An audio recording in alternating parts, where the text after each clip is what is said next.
படிப்புல பெரிய துறைக்கு போனவங்களும் டிஸ்ட்ரிக்ட்லாம் போயிருக்காங்க, ஸ்போர்ட்ஸ்ல போனவங்களும் நிறைய பேர் என்ன போறீங்க. நமக்கு திறமை இருக்கு, அது எப்படி எடுத்துட்டு வரணுங்கிறதுக்காக தான் எனக்கு தெரியல. இப்ப அது மாதிரி நிறைய ஆப்பர்ச்சுனிட்டி வந்துருச்சு. முன்னாடி தான் நிறைய எதுவும் இல்லைன்னு சொல்லிட்டே இருக்கும்.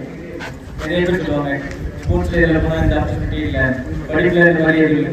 இப்ப எல்லா துறையிலும் எல்லா ஆப்பர்ச்சுனிட்டி இருக்குது.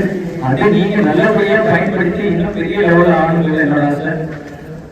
அது மட்டும் இல்லை, இங்க இருந்தா நிறைய நண்பர்கள் நிறைய கிடைப்பாங்க. எனக்கு நல்ல நண்பர்கள் எப்பவுமே கடைசி வரைக்கும் இருப்பாங்க. எனக்கு இப்போ வரைக்கும் இருக்காங்க.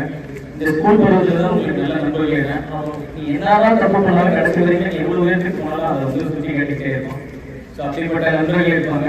எல்லாரோட வாழ்க்கையிலும் ஒரு வழிகாட்டி இருப்பாங்க. என்னோட வாழ்க்கையில ஒரு வழிகாட்டி இருந்தது எங்கன்னா அந்த மாதிரி கண்டிப்பா எல்லாரோட வாழ்க்கையிலும் ஒரு வழிகாட்டி கண்டிப்பா வருவாங்க. ஸோ அவங்களை உதாசனப்படுத்தாம எது நமக்கு கெட்டது நல்லதுன்னு சொல்லி நமக்காக போராடுறாங்களோ அவங்களை கண்டிப்பா மதிய தப்ப வைக்கும். அந்த மாதிரிதான் எனக்கு நிறைய அடிப்படை வந்திருக்கு. கிட்டத்தட்ட எனக்கு ஒரு 4 சர்ஜரி ஆயிருக்கு. ஒவ்வொரு சர்ஜரியும் ஒவ்வொரு வருஷம் பிரைட் ஆயிருக்கு. இருந்தாலும் நான் மறுபடியும் நல்லா பண்றதுக்கு காரணம் என்னன்னா, நான் அது மேல வச்சிருக்கேன். இப்பவும் சொல்றேன், நான் அது துறை தேர்ந்தெடுக்கிறதா நான் அது மேல எவ்வளவு லவ் வச்சிருக்கேன். அது மறுபடியும் நான் பர்ஃபார்ம் பண்ணி காட்டுறப்போ எனக்கு தெரியும். ஏன்னா நான் அது மேல அவ்வளவு அனுபவம் வச்சிருக்கேன். மற்றவங்களுக்காகவோ இல்ல வெளியில பாக்குறாங்களோ அவங்களுக்காகவோ நான் நடிக்க மாட்டேன். எனக்காக நான் உண்மையா இருந்ததுனால தான் நான் மறுபடியும் சக்சஸ் பண்ண முடியுது. ஸோ நான் எதுவும் திரும்ப சொல்றேன்னா, நீ படிப்புலயா இருக்கட்டும் இல்ல ஸ்போர்ட்ஸ்லயா இருக்கட்டும், நீங்க எதுனாலும் தேர்ந்தெடு.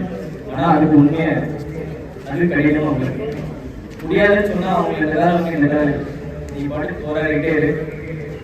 இந்த படிப்பதற்கு நிறைய மெமரிஸ் உங்களுக்கு ஏற்படுத்தி கொடுத்தோம். இங்க இருந்துதான் உங்க வாழ்க்கை